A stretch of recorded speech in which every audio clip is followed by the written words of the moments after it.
Vivre une rupture amoureuse est une des épreuves les plus compliquées, les plus challengeantes émotionnellement qu'on puisse vivre en tant qu'être humain. Et dans cette vidéo, on va voir les 5 étapes pour surmonter une rupture amoureuse le plus rapidement possible. Même si la majorité des gens te disent qu'il faut du temps, c'est faux et je vais t'expliquer pourquoi.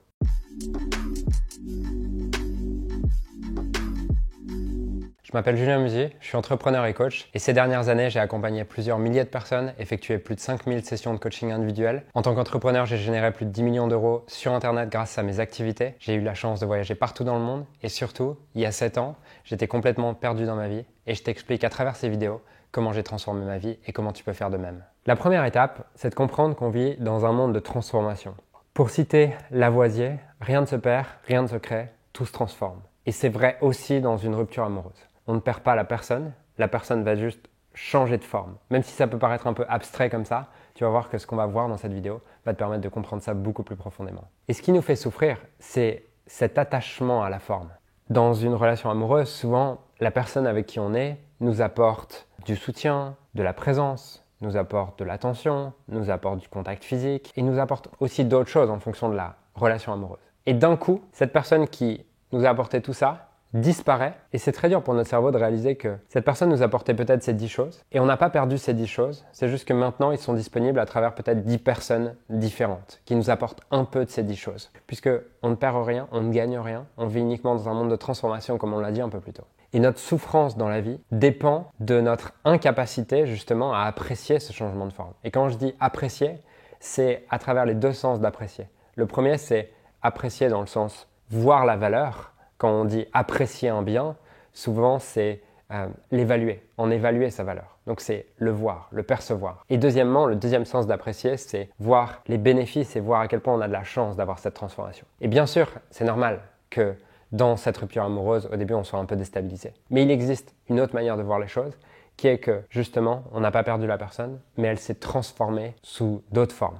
Et laisse-moi aller plus loin pour que je t'explique tout ça plus en détail.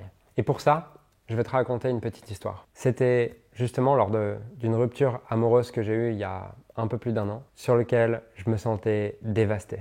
J'avais vraiment l'impression que mon monde s'effondrait, j'arrivais plus à dormir, je dormais mal, je me réveillais la nuit, j'arrivais plus à penser, plus rien n'avait de sens autour de moi professionnellement, faire du sport avait plus de sens. Bref, pendant quelques jours, j'étais dans cet état-là. Jusqu'au moment où je réalisa que, en fait, ce qui me faisait le plus souffrir dans cette rupture, c'était pas le fait de ne plus avoir la personne, c'était le fait de devoir abandonner les projets qu'on avait projetés ensemble. C'était une année dans laquelle on voulait construire une famille, on voulait avoir des enfants. Et d'un coup, c'était cet objectif, cette intention d'avoir des enfants, de créer une famille qui s'écroulait. Et au moment où je réalise ça, je me rends compte que ce que je perçois avoir perdu, c'est le fait de ne plus avoir une famille, de ne pas pouvoir créer une famille cette année. Et à ce moment-là, je me demande alors, sous quelle forme est-ce que tu as recréé une famille? Et au début, je vois pas, j'arrive pas à voir. Et puis je passe une journée à me poser cette question.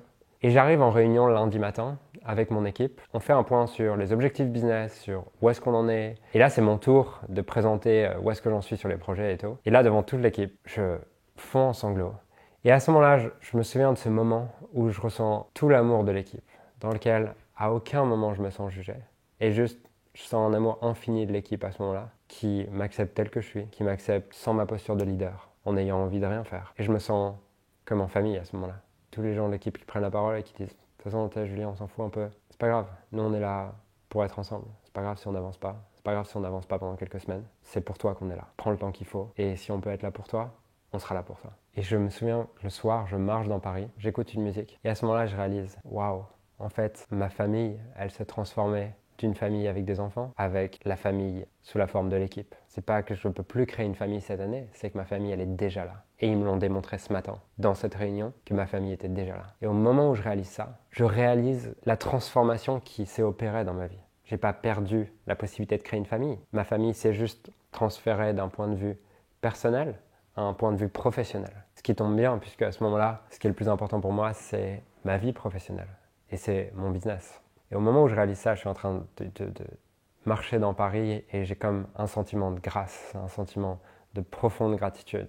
Et ce qui est marrant, c'est que quelques semaines après, je rencontre une femme qui a déjà des enfants et on se met ensemble et on crée une autre forme de famille. Et ça, c'est le paradoxe. C'est que quand tu apprécies la forme qui t'est donnée, la forme que tu désires arrive dans ta vie. Quand tu aimes la vie que tu as, la vie que tu aimes se manifeste dans ta vie. Et donc ça, c'est la deuxième étape pour surmonter une rupture amoureuse. C'est de faire la liste de tout ce que tu voulais dans le futur, que tu perçois qui ne va pas être possible du fait de cette rupture. Et te demander, ok, sous quelle forme est-ce que ça existe maintenant? Et une fois que tu as découvert la forme, te demander, ok, quels sont les bénéfices de la nouvelle forme pour moi, pour mes valeurs, jusqu'à avoir de la gratitude pour ce changement de forme. Donc ça, c'est transformer la perte dans la projection future. La troisième étape, c'est de transformer la perte dans le présent. Puisque tu peux avoir le sentiment d'avoir perdu un contact physique, d'avoir perdu une connexion, d'avoir perdu un sentiment. Liste chacune des choses que cette personne t'a apportées, que tu perçois ne plus avoir dans le présent. Donc par exemple, c'est connexion, présence, contact physique. Qu'est-ce que cette personne faisait ou était pour toi que tu perçois avoir perdu et qui te fait souffrir? Une fois que tu as ça, pour chacune des choses que tu perçois avoir perdu, donc commençons par exemple par le sentiment de perte, entre le moment où tu as perdu cette personne et aujourd'hui, qui a commencé à te soutenir émotionnellement? Et tu vas trouver une personne, 2 personnes, 3 personnes. Et je veux que tu continues à trouver des gens. Entre le moment où tu as perdu cette personne et aujourd'hui, qui a fait ce que tu perçois avoir perdu? Et tu vas voir que tu n'as pas perdu le soutien émotionnel, c'est juste la forme qui a changé. Cette forme de soutien émotionnel que tu avais à travers une personne, maintenant tu l'as à travers plusieurs personnes. Une fois que tu as fait ça, demande-toi en quoi c'est un bénéfice pour moi que justement ça soit plus cette personne qui fasse ça et qui soit ça pour moi, mais que ça soit toutes ces personnes qui soient ça. Et quels auraient été les inconvénients si ça avait été encore cette personne qui avait continué à être ou faire ça pour moi? Et pose-toi ces questions jusqu'à avoir de la gratitude pour le changement de forme dans le présent et jusqu'à percevoir qu'il ne manque rien dans le présent. Et si tu fais ça, je te garantis qu'à travers cette troisième étape, déjà 80% de ton chagrin lié au deuil sera transformé. Maintenant, quels sont les 20% qui restent? Ces 20% qui restent, c'est des souvenirs passés idéalisés qui nous font croire qu'on a perdu quelque chose qui était parfait. Donc, on a vu que la deuxième étape, c'était de se libérer des souvenirs et des projections futures. La troisième étape, c'était de se libérer des projections et du manque perçu dans le présent. Et la quatrième étape, c'est de se libérer des souvenirs dans le passé. Puisqu'en général, il y a quelques souvenirs idéalisés qui nous empêchent de faire le deuil de cette relation. Et donc, la question, c'est quels sont les moments les plus incroyables dans le passé qui te manquent? Et là, tu vas peut-être chercher un moment. J'avais une cliente, par exemple, sur lequel je me souviens d'un moment où elle m'avait dit, c'était j'ai ce moment de voyage en Toscane où on est en train d'écouter la musique dans cette voiture. Et c'est incroyable.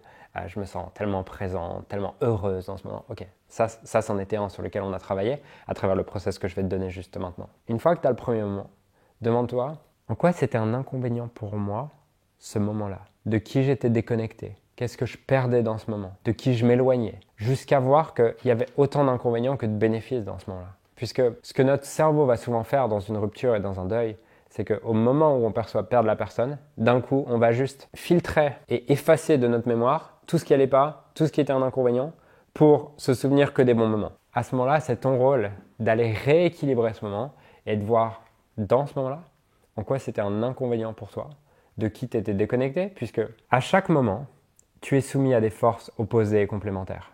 C'est-à-dire qu'au moment où tu te sens très connecté d'une personne, au même moment, tu te sens déconnecté du reste du monde.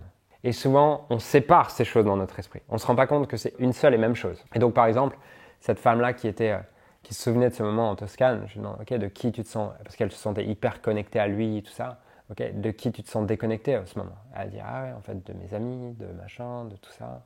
Ah. Et au moment où elle réalise qu'au même degré où elle est connectée à lui, elle est déconnectée du reste du monde, elle voit tous les inconvénients parce que pour elle, c'est important d'être sociale, c'est important d'être connectée avec les gens. Et elle réalise que du coup, elle va pouvoir passer plus de temps avec ses amis aujourd'hui. La quatrième étape, c'est d'aller voir quels étaient les inconvénients de ces moments idéalisés. Puisque si tu arrives à voir les inconvénients de ces moments idéalisés, tu vas pouvoir te libérer de cette idéalisation et reprendre ton pouvoir sur « ouais, il y avait du cool et il y avait du moins cool ». Et s'il y avait du cool et du moins cool dans le passé, je ne suis pas prisonnier de devoir continuer à vivre avec cette personne dans le futur. Puisqu'on veut récupérer son ex uniquement quand on idéalise qui elle était ou qui il était. La cinquième étape, c'est de vivre la vie que tu rêvais de vivre avec cette personne, mais tout seul. Et ça, c'est quelque chose que j'ai découvert lors de ma dernière rupture.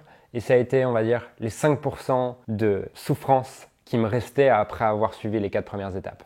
Je réalisais qu'une des choses que je voulais faire avec elle, c'était un tour du monde. Et j'adorais l'idée de faire un tour du monde avec elle. Et je me suis dit, ok, en fait, t'as pas besoin d'attendre qu'elle soit là. T'as pas besoin d'attendre la prochaine femme pour faire un tour du monde. Et je me suis demandé où est-ce que j'ai toujours rêvé d'aller. Et je rêvais d'aller à Sydney, en Australie, depuis que j'étais tout petit. Et normalement, on devait y aller dans quelques années avec elle. Je me suis dit, ok, en fait, je vais y aller tout seul. Je rêvais d'aller au Pérou, je rêvais d'aller en Amazonie. Et je me suis booké un espèce de tour du monde sur 40 jours. Et au moment où j'ai fait ça, j'ai senti en moi, waouh, en fait, je peux être plus heureux même seul. Et au moment où tu réalises que tu peux être plus heureux seul, c'est le moment où ton chagrin est terminé. Donc si je résume ces 5 étapes. 1. Réaliser qu'on vit dans un monde de transformation. Et apprendre à apprécier la transformation est ce qui va déterminer ton état d'appréciation pour la vie. 2. Te libérer des projections futures, voir les inconvénients si ces projections futures s'étaient réalisées et voir sous quelle forme ces projections futures se réalisent maintenant. C'est uniquement la forme qui a changé. 3. Te libérer de ce que tu perçois comme manquant dans le présent en voyant sous quelle forme est-ce que tu l'as aujourd'hui et qui sont les personnes qui ont remplacé cette personne dans le présent. 4.